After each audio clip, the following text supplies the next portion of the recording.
Well, welcome to the final episode of the three-part series on my 2024 deer season. If you made it this far, thank you for watching. We really appreciate it. And the first two episodes kind of covered each month, October and November. And this episode is going to cover the hunting that I had in December. And then, of course, closing the chapter on a buck I call White Claw. It was a roller coaster of a season. I had a lot of really close encounters, great up-and-comers in front of me, but just wasn't able to get an arrow through one.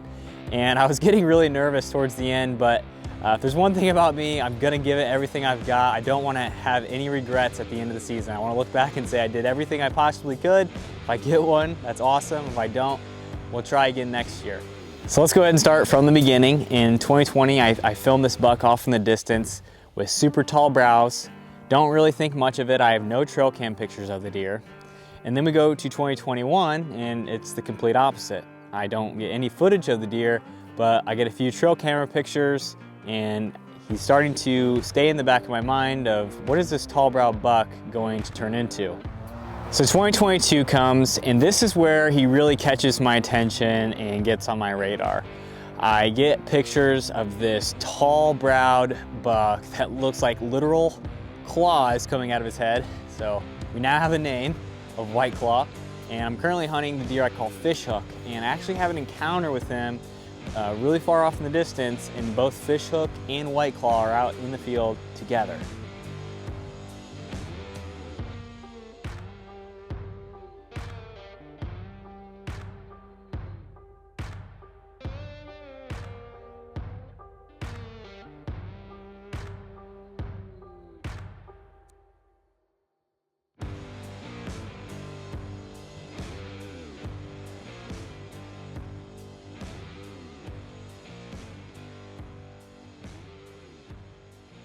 So now I've got a pattern with this deer. I know that he likes to show up late rut to late season. In 2022, I knew he wasn't gonna be much of a play until we got to that point, but I was still hunting Fishhook at the time. And while I'm after that deer, I end up having a couple encounters with White Claw. All right guys, so it is November 6th, evening sit. My permission farm. I haven't got to hunt it, or this part of the farm all year because corn's been up, so I'm really looking forward to this. Warmed up at 66 degrees. Oh, big buck, big buck.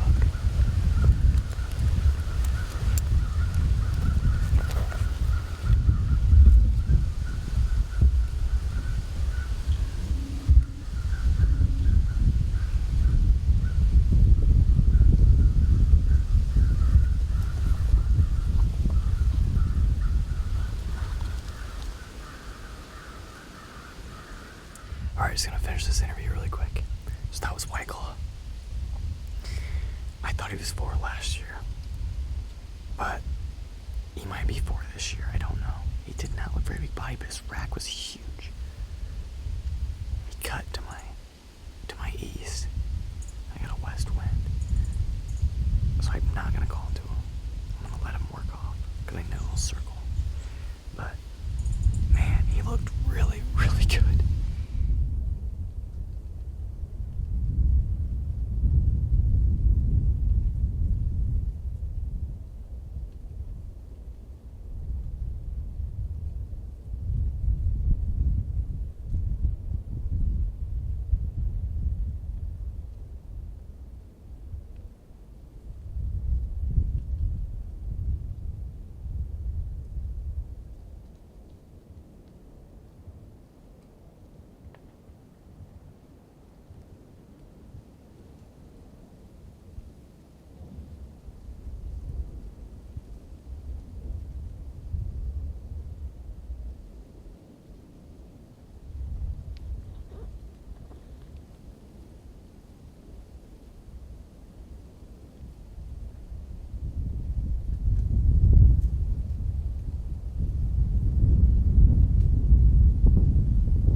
My rut hunt was super close. It was awesome. He just blew right past me, cruising looking for a doe. And then in the late season, I tried the snort wheeze. He got postured up, but just didn't want to commit and wasn't able to close the deal on him. It's now 2024, and I've got a lot of intel on this deer, and I'm calling White Claw my late season play. I know he's probably going to be in the area if we get to that point. And if you watched the last 2 episodes, you know I was on the struggle bus, couldn't get a deer down in October or November. So now we're at the last gun season in Illinois, and that's late season muzzleloader. I've got 4 days to try to get a buck on the ground with a gun. And what do you know? I get some intel from my reveal cell cam. White Claw is hot on a doe, must have went into heat late, and he's in the area. In this situation, I knew I had to get aggressive and try to just get myself in the game. So sure enough, I take work off and I'm going in. I'm going in on a single digit morning where it's super cold on a cut bean field. Not super ideal. I know I might bump deer getting in, but if I can just get myself close to where he's at, he might be able to chase this doe right in front of me. This next video is a pretty hard pill to swallow for me. I look to my right and I see White Claw and 2 puke bucks on a hot doe, or maybe even fawn is what I thought in the moment. And I swing my camera over to the right to lay it down and my tree arm collapses. I'm assuming it's because of the cold weather.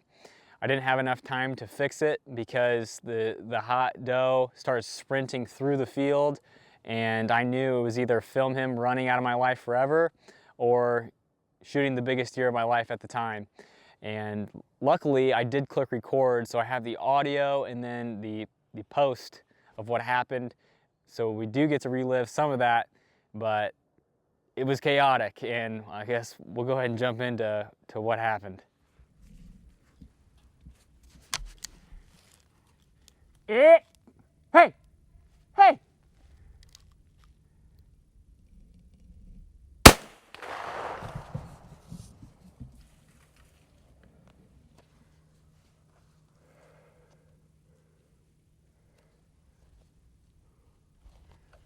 Oh my gosh.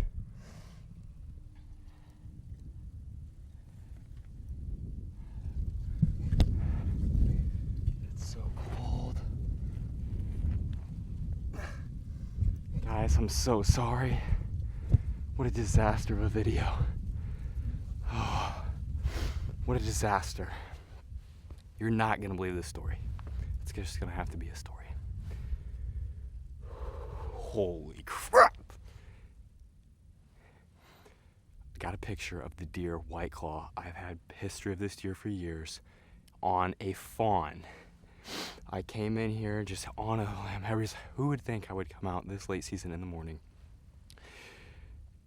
I'm sitting here, it's freezing, it's 7 degrees. Look at the frost. He comes out with 2 other bucks on a fawn that must be in heat. And he runs out through here.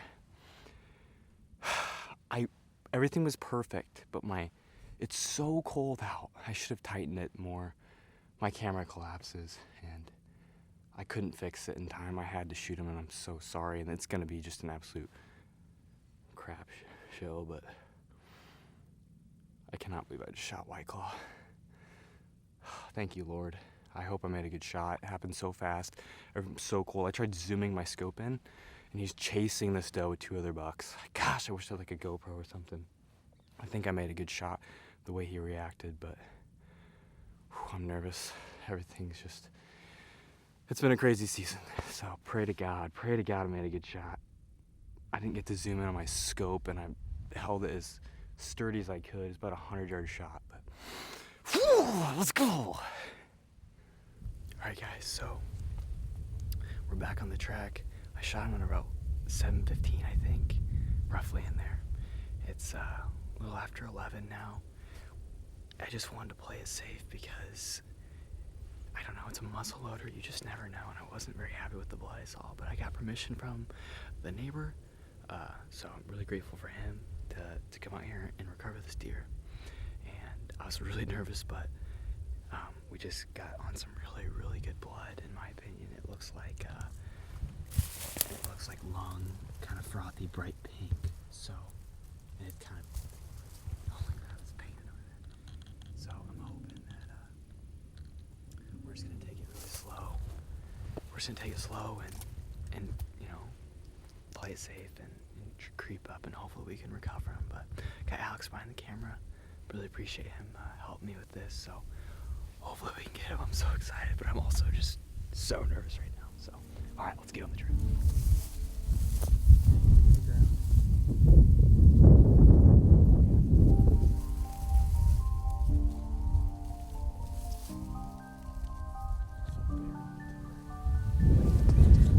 We found him, baby.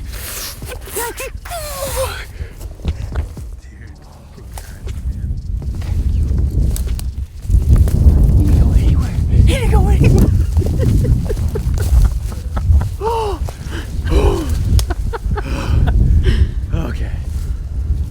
Oh, yeah. He died running, man.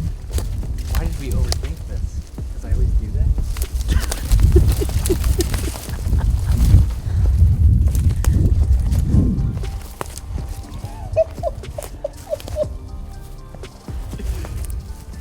That's White Claw. I made a pretty good shot.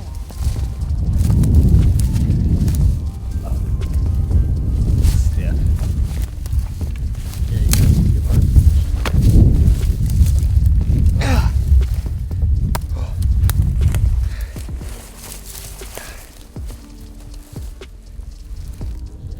Oh my gosh, dude, I can't believe it. He's old. So, what's really cool about this deer, let me get him up. I'm not that strong. Okay. Sorry. So, what's really cool about this deer is every year I would see him and I'm like, man, that deer is big, but maybe like one more year. And then he would get like a little smaller and I'm like, what is going on? But I think this deer is like fully mature, and I'm just at a loss for words right now.